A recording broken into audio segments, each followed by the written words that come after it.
bênção o Senhor nos deu esse dia. A vocês que estão nos visitando essa noite, que as bênçãos do Senhor sejam derramadas sobre a sua casa, sobre todos nós que estamos aqui hoje. Que bênção poder contemplar a chuva num dia de calor como esse e, ao mesmo tempo, contemplar a alegria de estarmos juntos aqui. Os irmãos que se dispuseram estão aqui conosco, mesmo diante das chuvas. Sendo sol, chuva, situações difíceis, situações adversas, o povo de Deus é assim. É um povo diferenciado, né? É um povo também amado e estimado, porque eles estão sempre com um propósito e coração no Senhor. Quero chamar aqui as nossas crianças, para que estejam aqui conosco. Vem cá, João e Analice também, os adolescentes ali, né? Estão nessa transição, ficam meio na dúvida, né? Se vem, se não vem. Essa transição da adolescência. Que bom que estamos aqui hoje, louvando ao Senhor. Ontem foi o meu aniversário, para quem não sabe, né? Não parece, mas eu tenho 44 anos, parece ser bem mais velho. E a Cíntia está fazendo aniversário também, hoje. Então eu fiz ontem, a Cíntia faz hoje. Então quero agradecer a Deus também por essa data. Você tem algum motivo especial? Você está fazendo aniversário? Vem aqui também na frente. Tem algum motivo de agradecimento? Pode vir aqui. Vem cá, irmão Ademir. Então vem aqui, que isso aqui foi domingo passado, eu ia fazer alusão a isso, né? Foi semana passada. Então vem aqui, isso aqui é um testemunho importante. Rafael, vem cá, Rafael. Que é bonita para se ver. Vem cá, irmão Ademir, irmã Sueli, que esse é um testemunho que a igreja precisa ouvir. São 44 anos, né? 44. Então, vocês têm a mesma idade que eu, só de casados, né? Isso é bênção, um testemunho que a igreja precisa ouvir. Essa é uma bênção do Senhor sendo derramado sobre as nossas vidas. Quero também pedir oração pela irmã Marisa. Ela sofreu um acidente, um atropelamento, na verdade. Uma pessoa teve um surto, pegou um carro e saiu pelas ruas e acabou atropelando a irmã Marisa. Ela está bem, está em recuperação, mas ela pediu orações. Um livramento do Senhor. Ela mandou o vídeo e realmente ela foi aquele atropelamento assim que a gente só vê em filme, que a pessoa voa para o alto. Mas Deus a preservou, Deus a livrou. E ela pode estar agora se recuperando. Peço aos irmãos que continue durante as semanas, esses próximos dias, em oração por ela, sua família, para que Deus conduza todo o seu tratamento, que tudo vá bem, né? Sabemos que isso às vezes abala o nosso emocional, pode trazer aquele sentimento assim de aflição, de dor, mas que Deus conduza todo esse processo e cuide do seu coração, da sua vida, da sua família, em nome de Jesus, tá bom? Você tem algum outro pedido de oração, algum momento de intercessão? Beth? Isso. Irmão João, esse jovem aqui, tem 30, não, 11, 12 anos, né? Ele falou assim: pastor, vou ser mais alto que você. Eu falei: amém, glória a Deus. Você cresça assim, dessa altura, pelo menos, para cima, né? Que o nosso desejo é que nossas crianças cresçam, se desenvolvam, que elas vão avante, né? E a própria palavra diz que elas são herança do Senhor e são para serem cuidadas, preservadas, ensinadas, para serem lançadas como flecha. Lançadas não para longe, mas lançadas no sentido de proclamação da vontade de Deus, da verdade de Deus, né? Que Deus abençoe João nessa transição. Irmã Sueli, quer fazer um testemunho? Contar seu testemunho. Tem mais algum pedido de oração? Mais algum? Alguém fez assim? Foi só um susto. Mais algum pedido? Não. Então, irmã Sueli, irmão Ademir, 1 minuto e meio. Para cada um ou só para mim? 44 anos de casado não é fácil. Quando a gente começa essa jornada, a gente não espera o que nós vamos passar. Foram muitos anos que nós tivemos muitas lutas, muitas vitórias. O Rafael é um presente de Deus para nós, que Deus devolveu ele de uma cena de acidente em que o médico disse às 6 da tarde, a ciência para aqui.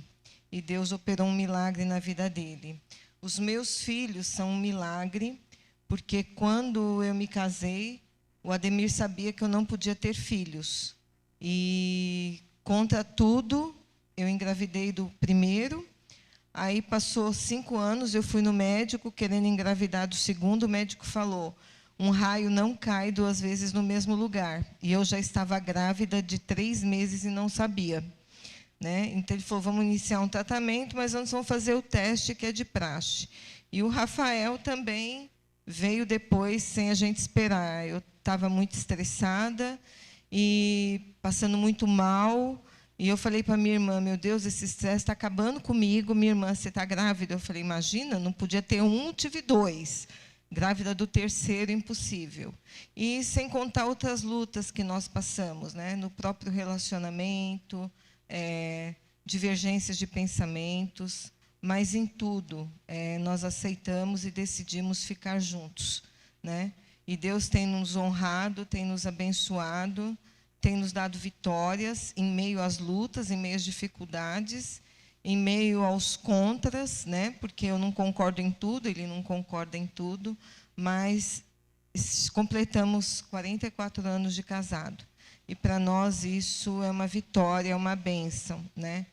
Que eu espero que os meus filhos também sigam esse caminho, que em meio às lutas, às dificuldades, consigam encontrar o caminho para se reencontrarem e seguirem em frente como casal.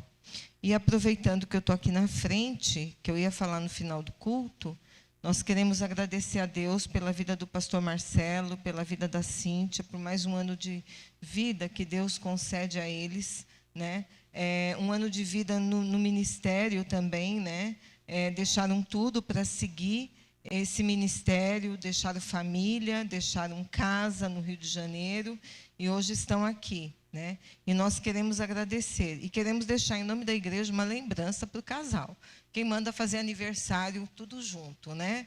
Então, em nome da igreja, a minha nora fala assim, eu me recuso a ganhar 2 presentes no Natal, porque ela faz dia 20 e dia 25. Ela fala, no dia 20 eu comemoro meu aniversário, então não tem jeito, né? Mas, assim, é uma lembrança, pastor, em nome da igreja, tá? Todos nós esperamos que o senhor e a Cíntia aproveitem com as meninas, né? Porque é para a família. Amém. Rafael está fazendo quantos anos, Rafael? 32. 32, né? 33.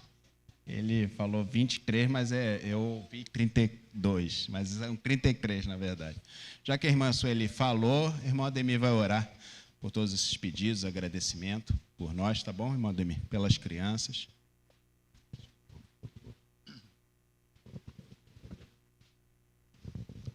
Oremos. Vamos ficar em pé, queridos, para que nós possamos nos dirigir ao Senhor, em reverência ao nosso Deus. Pai, quero te agradecer, Senhor, por este privilégio que o Senhor nos concede. Nesta noite, Senhor, de poder estar aqui com nossos irmãos, congregando, te adorando e louvando o teu santo e bendito nome, Pai. Quero te agradecer, Senhor, pela vida do pastor Marcelo, pela vida da irmã Cíntia, congregando e pastoreando esta igreja, que realmente tem sido bênçãos aqui em nosso meio. Te suplico, Pai, que o Senhor esteja derramando as mais ricas bênçãos dos céus sobre este casal. E o pastor Marcelo no seu ministério, que o Senhor possa conceder sabedoria para ele, ó Deus, para desempenhar este ministério aqui, neste local, nesta igreja, que sabemos que não é fácil, mas quando tu está na frente, no controle, tudo é possível. Ó Deus de amor, obrigado por este ano de vida que eles completam, por tudo que eles já passaram até aqui, Senhor, e que esta data ainda possa se repetir por muitos anos, Senhor. Obrigado também, ó Deus, pela minha vida, pela vida da Sueli, pela vida do Rafael e, enfim, pela vida de toda a minha família, todos os meus filhos e agora também com todos os nossos netos, Senhor, que a nossa família tem realmente crescido. Muito obrigado pelas ricas bênçãos já recebidas do Senhor. Te suplico a Deus uma bênção para toda a igreja reunida aqui nesta noite, ó Pai. E são as bênçãos que nós te suplicamos no nome santo de Jesus, o nosso Salvador. Amém. Amém.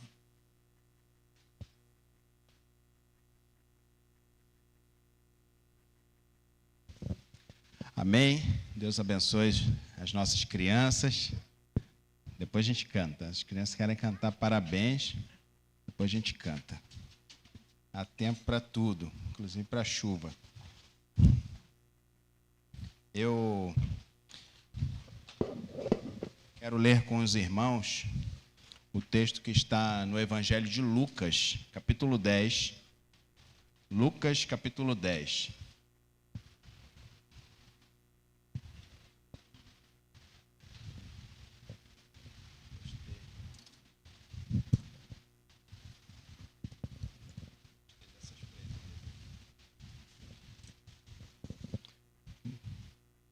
Lucas capítulo 10, do versículo 25 ao 37. Lucas 10, do 25 ao 37. Eu vou ler aqui junto com os irmãos.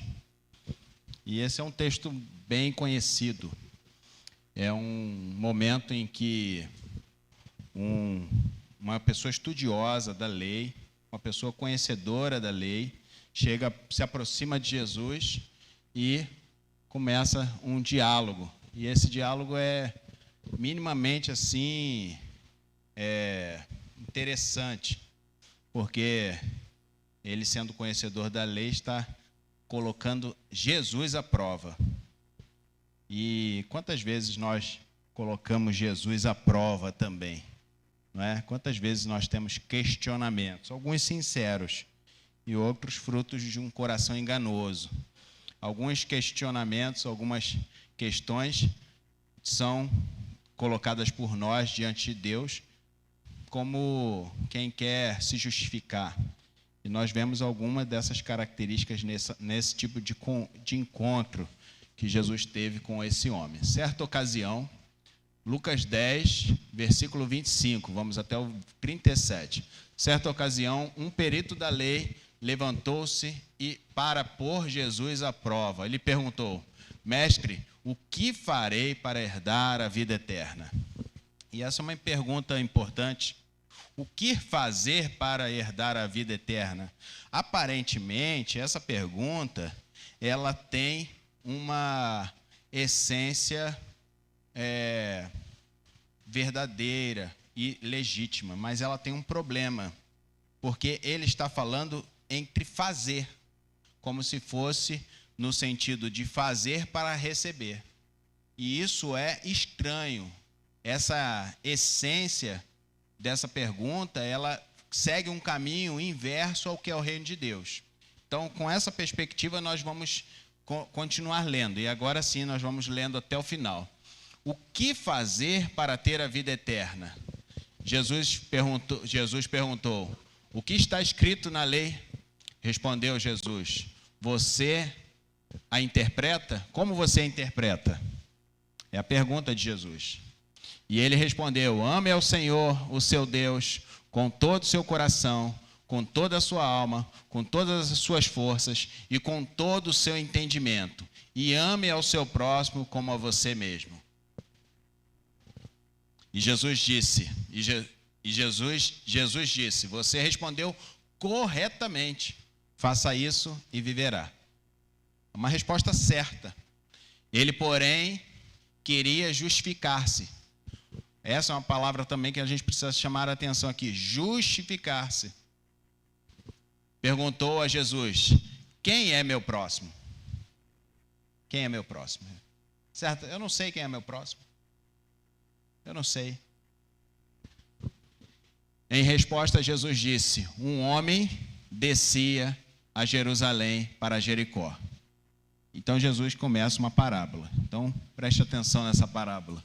Em resposta, Jesus disse: um homem descia de Jerusalém para Jericó, quando caiu nas mãos de assaltantes. Eles lhe tiraram as roupas, espancaram-no e se foram, deixando-o quase morto. Coincidentemente, um sacerdote descia por aquela estrada e, tendo visto o homem, passou pelo outro lado. De igual modo, um levita, quando chegou ao lugar e o viu, passou pelo outro lado. Mas um samaritano, estando de viagem, chegou onde se encontrava o homem, e quando o viu, teve piedade dele. E se aproximou e lhe enfaixou as feridas. Depois de derramar vinho e óleo nelas, então colocou sobre o seu próprio animal e levou para uma hospedaria e cuidou dele. No dia seguinte, deu 2 denários ao hospedeiro e lhe disse: cuide dele, quando eu voltar, pagarei todas as despesas que você tiver a mais. Então Jesus pergunta: qual desses você acha que foi o próximo do homem que caiu nas mãos dos assaltantes? E a resposta foi o seguinte: aquele que teve misericórdia dele, respondeu o perito da lei. Jesus lhe disse: vá e faça o mesmo. Vá e faça o mesmo. Senhor, diante da tua palavra, nós te pedimos misericórdia e discernimento para que possamos compreender a tua vontade, os teus desígnios, a tua soberana vontade. Em nome de Jesus, Pai, fica conosco, nos dando sabedoria e direcionamento dado por suas santas e preciosas mãos. Obrigado, Senhor, por tantas bênçãos, em nome de Jesus. Amém. Meus irmãos, pela manhã, no Rio Tavares, nós lemos o Salmo 128, e ali no Salmo 28 também eu fiz referência a esse mesmo texto que foi citado aqui pelo mestre da lei, que está em Deuteronômio 6, versículo 4 e 5. Ouça, ó Israel, o Senhor é Deus, o único Senhor. Ame ao Senhor, o seu Deus, de todo o coração, de toda a sua alma, de todas as suas forças. E a partir dessa perspectiva, começa um diálogo que o Senhor é único, o único e verdadeiro Deus. Esse homem que era um homem estudado, experienciado na lei do Senhor, agora estava diante de Jesus, o colocando à prova. E era um certo homem. Um certo homem. Não diz quem era esse homem, mas um certo homem. E é interessante que todas as histórias que nós vemos dos encontros com Jesus fala de alguém ao qual também nós podemos nos espelhar ou até mesmo nos reconhecer. Será que eu sou esse certo homem que estou aprendendo da lei, estou conhecendo a da lei, e estou diante de Jesus justificando, conhecendo todas as coisas da lei, mas colocando Jesus à prova? Quantas pessoas ouvem o Evangelho, mas no seu coração já estão questionando, como quem diz assim: existe alguma coisa que eu vou dar minha resposta e aquela pessoa ali vai cair em uma armadilha. E era o que estava acontecendo nesse momento. Um homem estava querendo colocar Jesus à prova. E até certo ponto isso não é ruim, porque era papel daqueles que eram autoridades da lei revelar quem eram os falsos mestres, os falsos profetas. Quantos falsos profetas estão por aí hoje trazendo palavras que não estão de acordo com a vontade de Deus, e muitos de nós estamos ouvindo como se nada estivesse acontecendo. Muitas pessoas usam a palavra de Deus como pretexto para trazer suas próprias ideações. Muitas pessoas usam a palavra de Deus e recebem o título de pastor, mas nunca foram consagrados pelo Senhor. E nós precisamos, sim, trazer à prova tudo aquilo que é nos dito, tudo aquilo que é pregado. Nós precisamos ir à fonte primária, que está na palavra de Deus. A essência do que nós estamos aprendendo e desenvolvendo tem a ver com a palavra de Deus. Esse homem, um intérprete da lei, tinha o intuito de provar Jesus, e a pergunta que ele faz é: o que eu preciso fazer? O que eu preciso fazer para ter? E essa é e esse tipo de pensamento é um pensamento maligno, porque dá a sensação de que eu não tenho, de que eu não sou. No dia em que você fizer, você vai ser. E essa foi a tentação que Satanás usou para convencer Eva de comer o fruto. No dia em que você conquistar, no dia em que você estudar, no dia que você tiver o seu diploma, você vai ser. No dia em que você conseguir isso ou aquilo, você vai realmente sentir satisfação. E quantas vezes nós somos tentados a ser alguma coisa, ou a ter alguma coisa, ou a fazer alguma coisa, porque, para quê? Para buscar mérito, como se fosse uma relação de barganha, de uma troca. E esse princípio é um princípio mundano. O princípio de Deus é de que Ele é o Senhor de todas as coisas. Ele é quem ordena todas as coisas. Ele é quem conduz todas as coisas. E Jesus Cristo fala: o que está escrito na lei? O que está escrito? Essa é a pergunta. E a resposta certa, que está lá em Lucas 10, 27, e ele fala corretamente. Então Jesus fala para ele, pode colocar aqui o Lucas 10, 27 para a gente? Lucas 10, 27, ele fala corretamente: ame ao Senhor teu Deus com todo o seu coração, com toda a sua alma, com todas as suas forças, com todo o seu entendimento.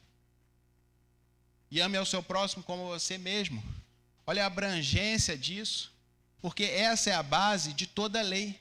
Se você ama a Deus, prioriza a vontade de Deus e prioriza a vida do seu próximo, ama o seu próximo, todas as coisas são direcionadas por esse amor que vem também do próprio Deus. Então Jesus fala para ele: você respondeu corretamente, faça o que você já sabe.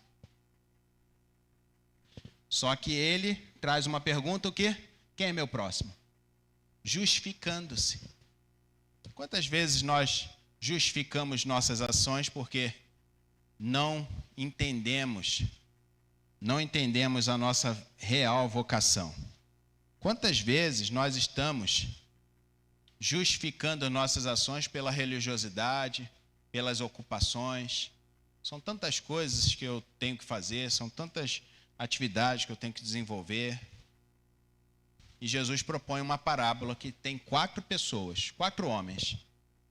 Nesses 4 homens, um deles é uma pessoa que sofreu e está à beira da morte, caído pelo caminho. E a situação dele estava tão deplorável, tão ferido, que se não chegasse perto, você não sabia se ele estava vivo ou morto. Ao ponto do sacerdote passar, que é a primeira pessoa que passa, e ele não quer correr o risco de tocar uma pessoa que já tivesse morrido, porque liturgicamente, cerimonialmente falando, ele não poderia tocar numa pessoa que estava num cadáver, melhor dizendo. Ele não poderia tocar em uma pessoa que estivesse morta.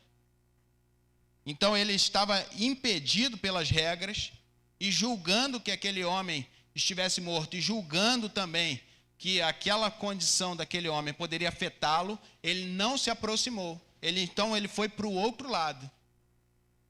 Olha só que interessante. Jesus ele conta uma parábola, mas ele dá detalhes. Esse homem estava em um caminho entre Jerusalém e Jericó. Jerusalém está a 800 metros acima do nível do mar. Jericó está a 400 metros abaixo do nível do mar. Vocês conseguem entender essa relação de altura? 1.200 metros, vocês sabem o que isso quer dizer? Então, 800 metros acima e 400 metros abaixo é uma altura muito boa, muito considerável. É uma altura, assim, que requer esforço. Um lugar perigoso. Um lugar onde os salteadores estavam sempre armando ciladas. Estavam querendo roubar e eles não se contentavam em roubar. Eles praticavam iniquidade, maldade ao ponto de matar a pessoa.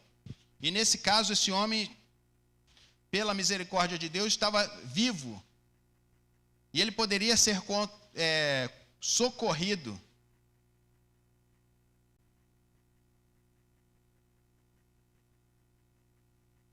Ele poderia ser socorrido. E o primeiro homem que passou, ele estava preocupado em se contaminar. Então passa um segundo, o levita. O levita está indo apressadamente para o templo, ele está indo fazer as suas atribuições, ele está indo cuidar da escritura, ele está indo cuidar das coisas relacionadas ao que é visível, da liturgia, dos detalhes. E talvez hoje, trazendo para a nossa realidade, zelar, isso é importante. Será que está faltando água, está faltando copo? Vamos botar um pano aqui, vamos pintar, vamos reformar, vamos cuidar. Tudo isso é muito importante. Mas o foco prioritário é o quê? Amar a Deus e amar ao próximo. É um cuidado que tem a ver com a revelação da nossa identidade. Somos filhos de Deus, somos amados por Deus, temos uma perspectiva não só litúrgica, mas revelação de quem somos em Cristo.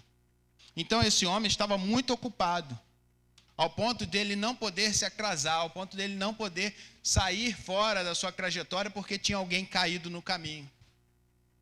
Então existia um homem que está passando por uma situação extrema de carência absoluta, assim, de um socorro, e tem um homem muito ocupado, e tem um outro que está impedido por causa das suas atribuições. Mas Jesus, ele fala de uma quarta pessoa. O primeiro é o necessitado.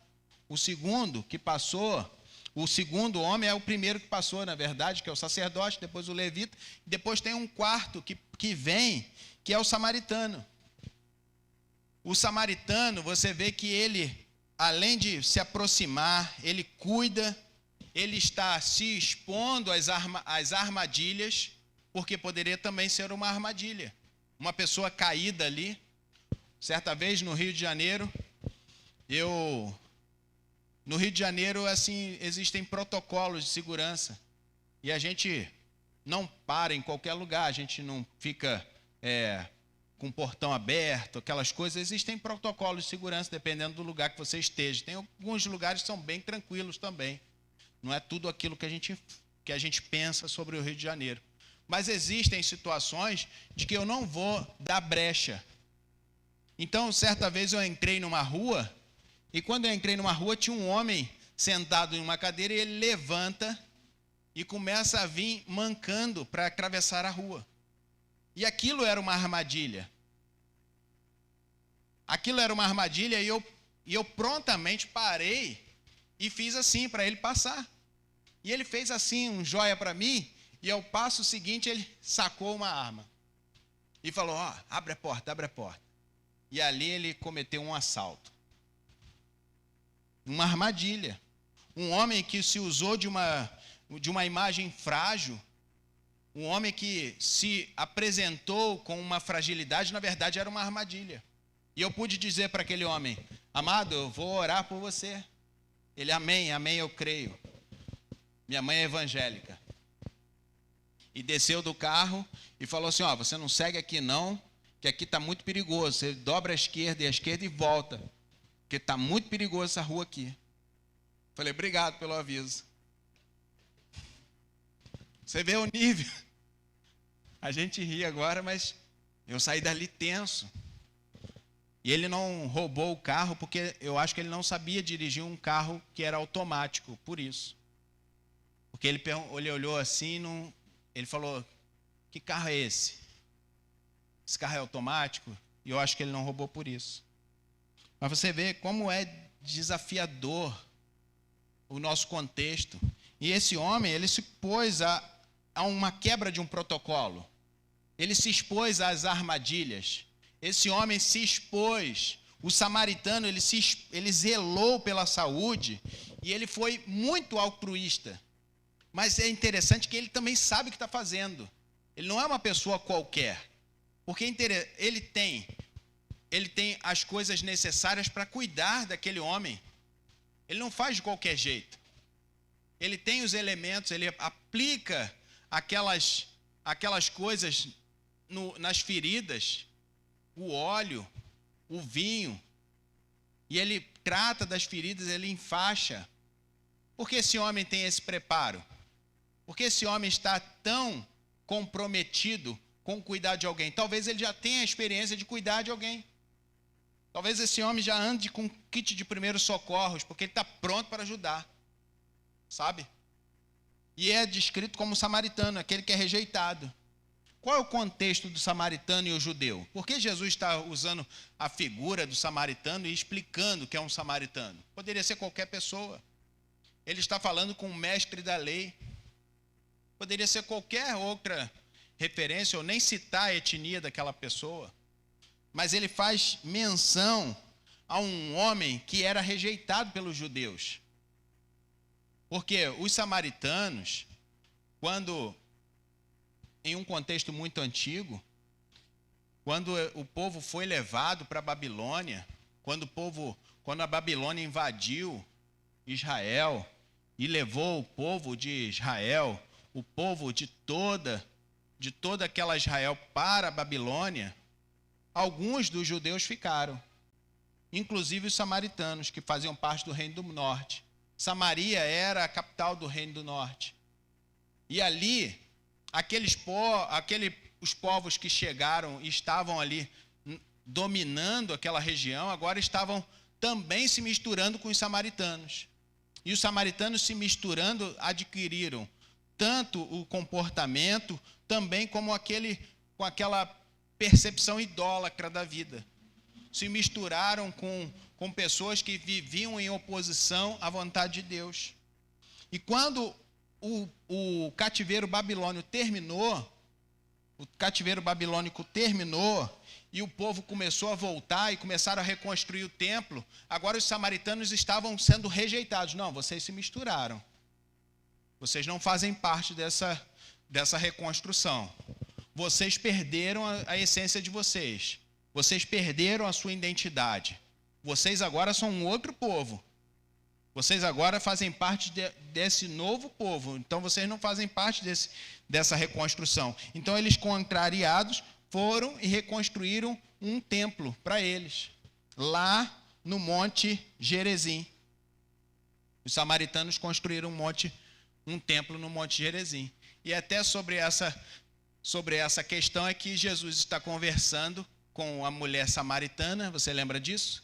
E ela pergunta, onde nós devemos adorar a Deus? Qual é o lugar certo? Então existia esse dilema.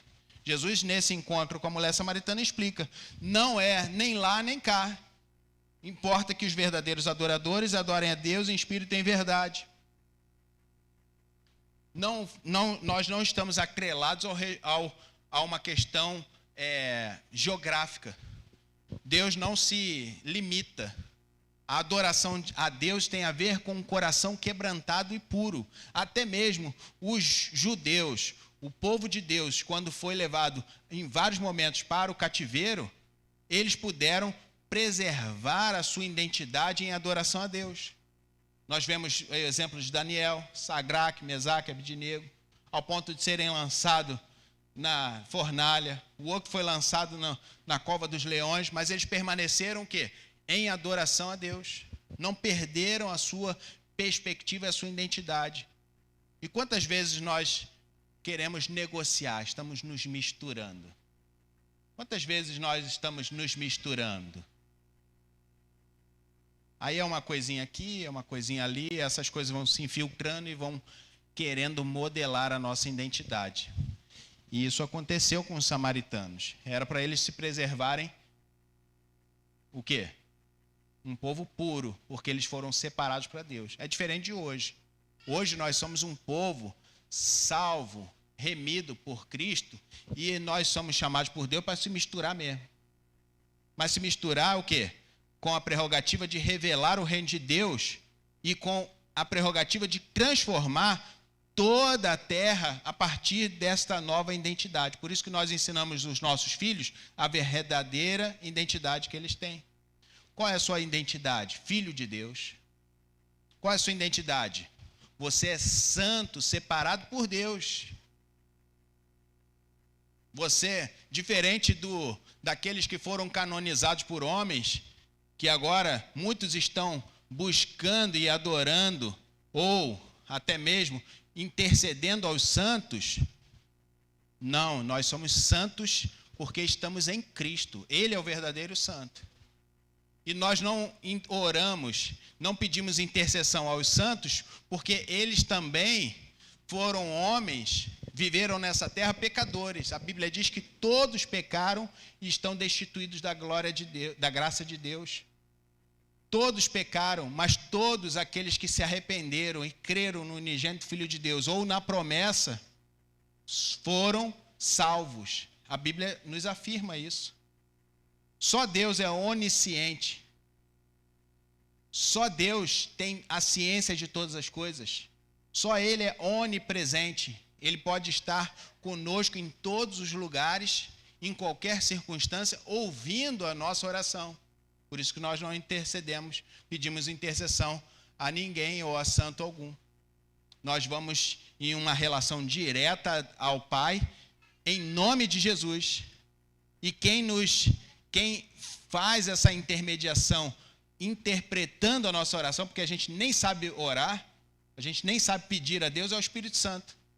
Então o Espírito Santo de Deus nos conduz, é Ele quem nos convence do pecado, da justiça e do juízo, e nos conduz para ter uma vida de relacionamento verdadeiro com o Pai, através do Filho. E essa verdade, estamos falando de um homem samaritano, aquele que foi rejeitado, aquele que foi excluído, mas vocês entendem que Jesus também estava entre os judeus sendo excluído. Jesus veio para curar. Lembra que aquele homem, ele falou? Ele não, no versículo 33, está falando sobre, Lucas 10, 33, está falando sobre o samaritano. Mas a resposta de quem é o próximo, que Jesus faz, é que ele não pronunciou o nome do samaritano. Ele diz assim, aquele. Ele nem cita o samaritano, ele fala aquele. E eu quero abrir uma chave aqui. Nós vamos sempre encontrar pessoas necessitadas. Nós sempre vamos encontrar pessoas excluídas. A vida, ela é feita de percalços, e isso é fruto do pecado. É fruto de um coração afastado de Deus. E você vê que a decisão de um homem de pegar um carro e sair pelas ruas de qualquer jeito atropelou uma pessoa. Você vê que a decisão de um afeta o outro. A pessoa bebe e tudo, mas aquilo tem afetado só a vida dela. Não, tem afetado a vida de todos. Todos os problemas que nós assumimos para nós afetam a vida de alguém. Dos nossos pais, dos nossos filhos, do nosso cônjuge. Então nós temos uma responsabilidade direta com as nossas escolhas, com as nossas decisões. E os percalços da vida sempre trazem adversidades, lutas e provações. E parece que a gente está sempre num vale dos ossos secos porque as demandas são muitas. Parece que não acaba. E pobre parece que não acaba também. Entende? Parece que as pessoas com depressão parece que não acabam. Você conversa com as pessoas que estão deprimidas. Conversa com outra, a pessoa está passando necessidade. Conversa com outra, a pessoa às vezes tem tudo, mas parece que falta tudo também. Porque é uma relação de troca, de barganha, de uma expectativa, de querer ter. E por mais que a gente possa suprir as necessidades materiais de uma pessoa, ela sempre vai estar na dependência, se ela não mudar o seu coração. Então não trata-se de eu pegar essa mensagem do bom samaritano e aplicar ela no sentido do assistencialismo. Porque o que está sendo revelado é um compromisso, e esse compromisso revela a identidade que é uma identidade de um filho que se expõe, de que se compromete com o próximo, de que cuida do próximo, mas não é aquele que faz de qualquer jeito. É um filho que cuida, que zela com amor, com esperança, e com a certeza de que Deus é quem está conduzindo. Vocês têm dúvida que Deus é quem cuida de nós? Você tem dúvida de que Deus é quem cuida do necessitado? E às vezes nós somos chamados por Deus para cuidar sim dos necessitados. E agora que nós passamos por essa sessão,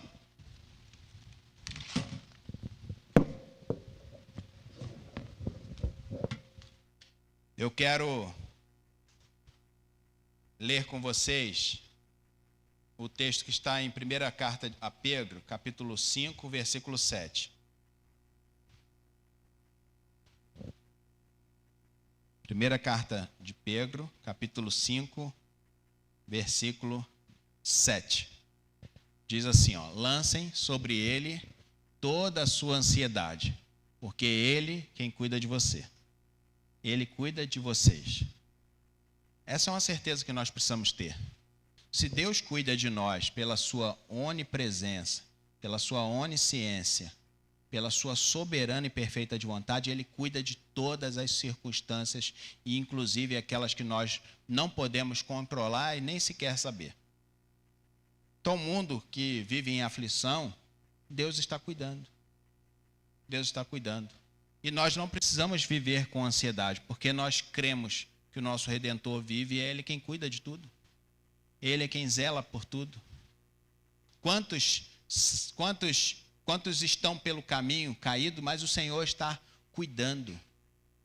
O Senhor também, em certos momentos, está dando livramentos. E o Senhor fala conosco em certas situações em que nós estamos decididos a ir por um determinado caminho, o Senhor fala assim, não vá. E nós, se estivermos atentos, ouvimos a voz de Deus e voltamos. E esse retorno, essa conversão, é um discernimento que vem de Deus. É fruto do conhecimento, da sabedoria, é fruto de um relacionamento. Então nós não vivemos ansiosos pelas circunstâncias que estão ao nosso redor, mas assumimos a prerrogativa e a certeza de que Deus é quem está cuidando, não somos nós. Porque em muitos momentos nós queremos fazer as coisas com o nosso esforço, e fazendo as coisas com os nossos esforços, nós vamos ficar o tempo todo numa labuta, o tempo todo num trabalho que não tem fim, e o Senhor não quer isso de nós. Porque é o Senhor que está fazendo a obra, não somos nós. Vocês entendem que um pastor ouve o tempo todo demandas e demandas? Vocês entendem que um pastor, e muitos de nós aqui na igreja ouvimos demandas e demandas o tempo todo? Quero falar uma coisa com vocês, olha, a nossa igreja é muito abençoada por Deus. A nossa igreja é uma igreja diferenciada. Nós temos aqui pessoas comprometidas que vêm um dia na semana, 2, para cuidar de vidas. E nós temos um ministério chamado Ações de Compaixão e Graça. Esse ministério não tem a ver com o que o mundo fala sobre assistência social. Nós não estamos fazendo assistência social, nós estamos cuidando de vidas. Mas estamos cuidando de vidas com aquilo que o Senhor tem nos dado. Porque nós não estamos diante de um momento de fazer sacrifício que o Senhor não tenha requerido de nós. O Senhor tem nos dado bênçãos sem medidas, e o que Ele nos dá é satisfatório. Quantas famílias são alcançadas aqui pela nossa igreja? Diversas. Todo dia, todos os dias, cerca de entre 5 a 10 famílias recebem mantimentos através das ações só da nossa igreja. Imagina o que Deus está fazendo em toda a terra. E a provisão, o interessante é que nós simplesmente nos dispomos o nosso tempo.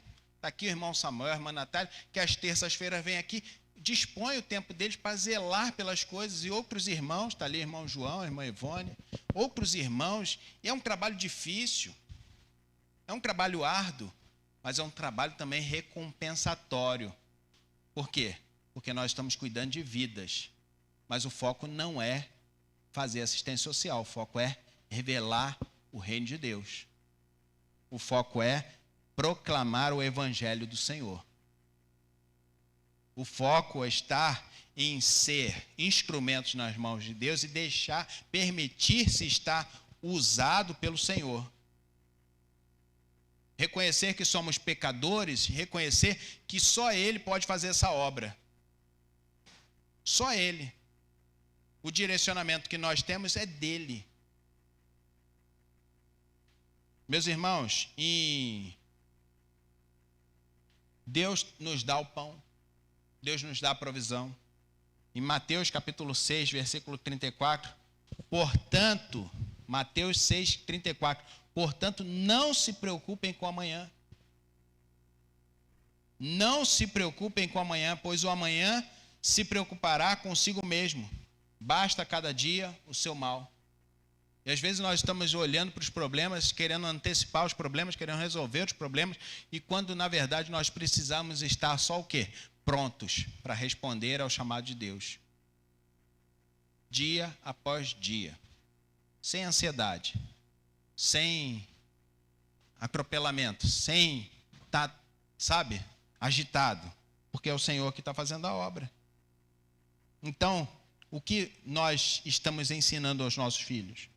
Estamos ensinando aos nossos filhos no caminho do Senhor.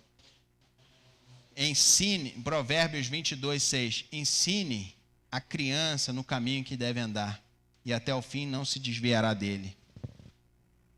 Por isso, nós estamos ensinando esse princípio de eternidade aos nossos filhos. A dependência do Senhor, esperar no Senhor, comprometimento com a vontade de Deus, estar submisso ao que Deus está fazendo, também estar atento às oportunidades. Aquele bom samaritano, quando olhou aquele homem caído pelo caminho, ele já estava pronto para atender, mas não é de qualquer jeito. Ele tinha diligência, tinha preparo para zelar pelas feridas daquela pessoa. Às vezes nós encontramos pessoas que estão feridas, até mesmo porque foram feridas ou no mundo, ou até mesmo por pessoas que, dentro da igreja, e nós estamos jogando conversa fora, quando na verdade precisamos estar prontos para revelar o reino de Deus. Essa semana eu conversando com um senhor, e as nossas conversas são sempre momentos de crise. E eu levantei uma questão, e eu falei com ele que a igreja não é uma... Olha, eu quero fazer parte, eu faria parte dessa religião, ele falou, se eu não fosse de outra religião. Falei, você está totalmente equivocado, você não sabe nem do que você está falando. Porque servir a Cristo não tem a ver com a religião. Religião é o que nós fazemos como práticas, mas a religião não é a expressão de quem somos em Cristo. Você está falando de coisas distintas do que é servir a Cristo. Nós não fazemos parte de uma religião batista, nós fazemos parte do reino de Deus. Nossa identidade é Cristo, nós somos discípulos de Cristo. Nós fazemos parte dessa denominação batista como identidade para que possamos interagir com as pessoas e revelar que nós somos um povo que é fiel à Bíblia, que é fiel à vontade de Deus, assim como outras denominações. Mas você entende que batista não define quem eu sou? Batista batista tem a ver mais com uma identidade uma identidade institucional que facilita as relações. Onde eu chego no Brasil, eu sou reconhecido como batista. Eu vou no Brasil, eu vou em determinado lugar, ou alguém vem para cá e fala, sou da igreja batista. Eu sou pastor na igreja tal. Não, você tem a palavra aqui, você pode pregar. Porque a gente tem o quê? Uma relação de identidade que tem a ver com as relações humanas e nós podemos nos reconhecer. Mas a nossa verdadeira identidade é Cristo. Nossa identidade é Cristo. Nós somos discípulos de Jesus.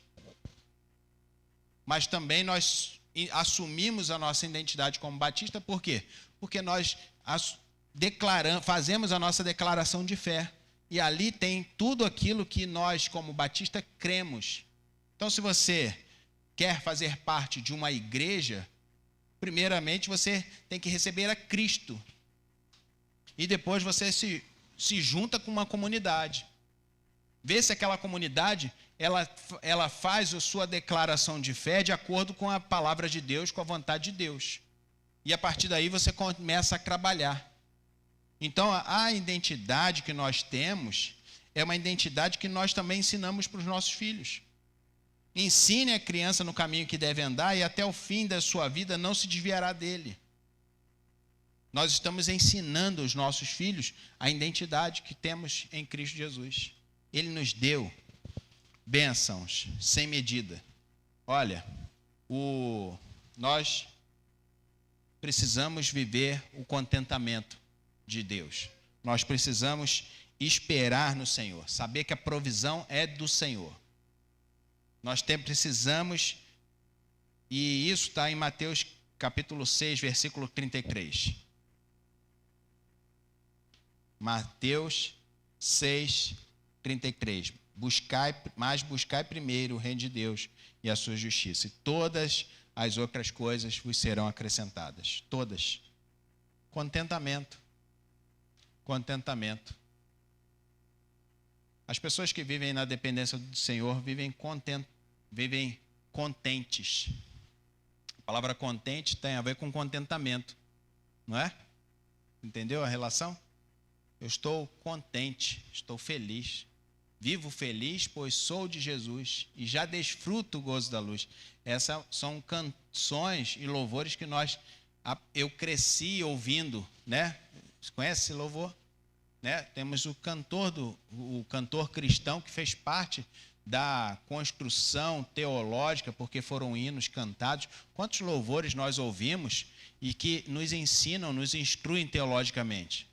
Por isso que eu zelo e assim admiro pelas pessoas que têm esse compromisso de ensinar a palavra de Deus a partir dos louvores.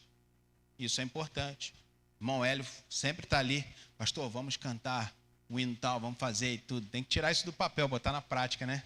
Vamos louvar, vamos fazer, né? Eu vejo a equipe de louvor se preparando ali nos grupos. Isso é importante. Viver o contentamento, saber que o Senhor é quem está nos dando todas as coisas e por isso que nós estamos buscando a Deus em primeiro lugar e a sua justiça. Porque para cuidar daqueles que estão no caminho, isso é um trabalho como igreja.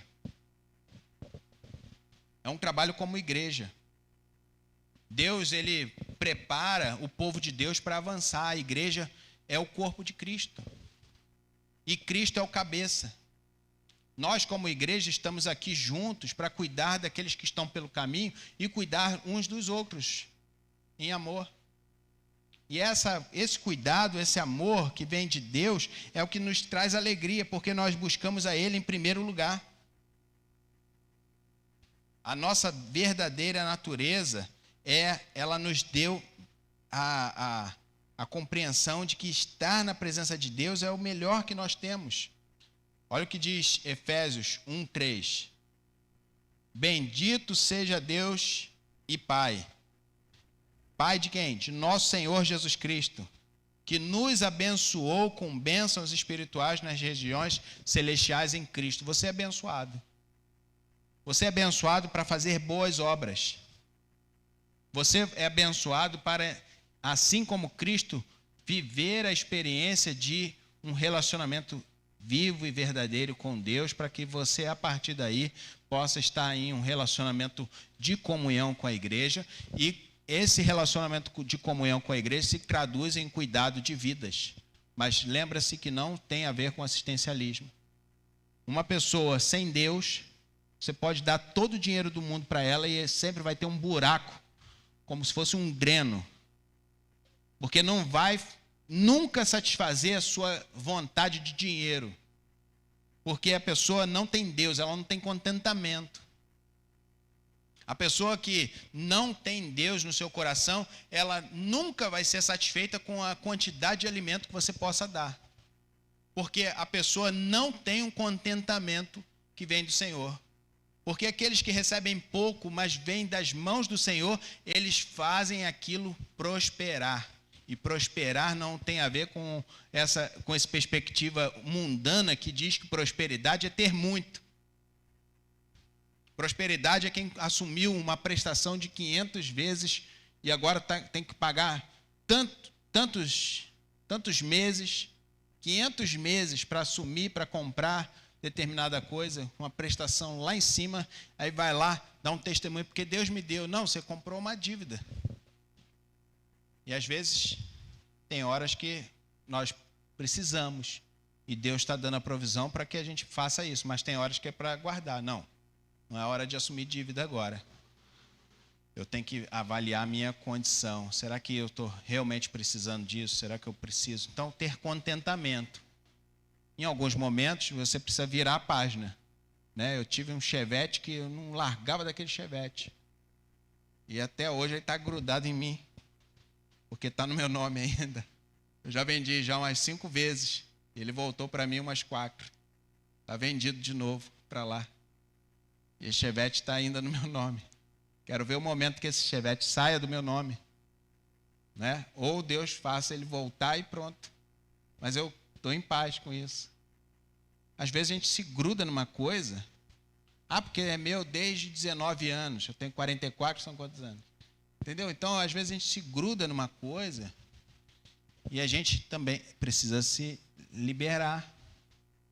Eu conheço tanta gente que tinha um monte de carro velho, um monte de coisa assim que enquilharia, não se desfazia de nada, um monte de projeto interminável.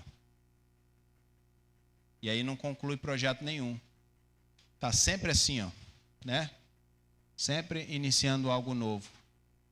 E isso também é falta de contentamento, porque nós precisamos ter contentamento com aquilo que recebemos do Senhor, administrar bem os nossos bens, mas esses bens são para a glória de Deus. Aquilo que recebemos é para a glória de Deus. A nossa vida, o nosso tempo é para a glória de Deus. Os nossos recursos são para a glória de Deus. A nossa família, a nossa casa é para a glória de Deus. O cuidado das pessoas é para a glória de Deus, não é vanglória. Por isso que nós temos um grupo aqui de Compaixão e Graça e nós estamos adquirindo a cultura desses grupos serem autônomos. Por quê? Porque uma mão dá, a outra não precisa ficar sabendo. É um princípio da palavra de Deus. Nós somos administradores. Se eu tenho zelado pelo meu dia, se eu tenho disposição de um dia cuidar daquelas questões, eu sou quem foi designado por Deus para isso. Então, todos aqueles que estão designados para um determinado cuidado de pessoas, de vida, o outro também não precisa ficar sabendo. E isso é um pouco difícil, porque foge dos padrões que o mundo nos ensina. Porque a gente precisa ter gestão sobre tudo. Mas o reino de Deus é o quê? É o povo de Deus agindo. Nesse exato momento, existem muitas pessoas que estão sendo amparadas por Deus através de ações de compaixão e graça, através da pregação do Evangelho. Muitas igrejas estão nos confins da terra pregando o Evangelho e vidas estão sendo cuidadas, estão sendo restauradas por causa de um povo fiel e justo, separado por Deus, que foi designado para aquela missão. São igrejas simples. E quando eu falo simples, às vezes a igreja é gigante, mas é simples. E às vezes igrejas pequenas se tornam tão orgulhosas de seus feitos. Às vezes igrejas pequenas que são simples também, sabe, com poucas pessoas, se tornam tão valorosas no reino de Deus, porque elas estão comprometidas em amar a Deus em primeiro lugar. Está no centro da sua vontade de serem usadas como instrumento. Mas isso ninguém faz sozinho. O cuidado de vidas não tem a ver com fazer sozinho. O cuidado de vidas tem a ver com fazer parte do reino de Deus. Somos corpo. estamos bem ajustados, não é assim? Totalmente ligados, unidos, vivendo em amor, uma família, um só compromisso de viver o amor de Cristo. Estamos cantando, tá vendo? Alguns já estão ali, ó.